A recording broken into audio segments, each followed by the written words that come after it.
Seçim sonuçlarına göre Recep Tayyip Erdoğan oyların %52.5'ini alarak yeniden Cumhurbaşkanı seçildi. Erdoğan böylece Türkiye'nin bu seçimle geçtiği başkanlık sisteminin de ilk lideri oldu. Cumhurbaşkanlığı seçiminde Erdoğan'ın rakip olan Cumhuriyet Halk Partisi Cumhurbaşkanı adayı Muharrem İnce oyların %30.6'sını aldı. Çin'in Xinjiang Jiangsu şehrinde binlerce bay ve bayan emekli asker birkaç gündür Çin hükümetine karşı protesto eylemi gerçekleştiriyordu.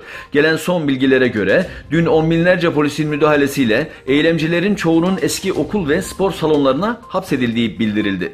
Protesto eylemi gerçekleştiren eski askerler ise kendilerine şiddet uygulayan polislere "Bizim bugünümüz sizin yarınınızdır ve siz iyice düşünün" gibi tezahüratlarla cevap verdi. Eylemcilerin arasında polis şiddetinden dolayı çok sayıda ağır yaralı olduğu da belirtiliyor. Çin Komünist Partisi'nin Uygur Türkleri ile ilgili gizli belgeleri ortaya çıktı. Çin Komünist Partisi Yüksek İstişare Kurulu'nda 19 Nisan 2018'de işleme konulan 24 numaralı gizli belgeler ele geçirildi. Bu belgelerde Doğu Türkistan'daki bütün il ve ilçelerde Uygurların medeniyetini, örf, adet, gelenek ve göreneklerini yok etme, Kur'an-ı Kerim okuma, Türkçe ve Arapça öğrenmenin tamamen yasaklanması ve yurt dışındaki Uygurların kontrolünün sağlanması gibi meselelerin ele alındığı bildirildi. Doğu Türkistan'ın Gurca şehrinde hastanede çalışan Nurlan adında 50 yaşındaki Kazak bayan bir kasap dükkanının önünden geçerken orada İslam yemekleriyle domuz etini karıştırarak satan kasabı görüp uyarması üzerine orada bulunan sivil polisler tarafından tutuklanmıştı.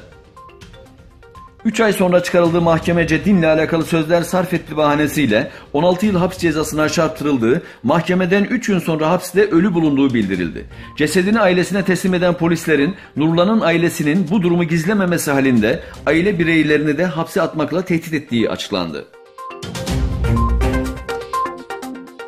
Avrupa Birliği üyesi 16 ülkenin liderleri sığınmacı krizine çözüm için Brüksel'de toplandı. Avrupa Birliği Komisyonu Başkanı Jean-Claude Juncker'ın daveti üzerine aralarında Almanya, Fransa, Hollanda ve İtalya'nın bulunduğu 16 ülkenin lideri komisyon binasında gayri resmi çalışma toplantısında bir araya geldi. Fransa ve İspanya inisiyatifinde Akdeniz kıyısında mülteciler için ilk karşılama merkezi kurulması hedefleniyor.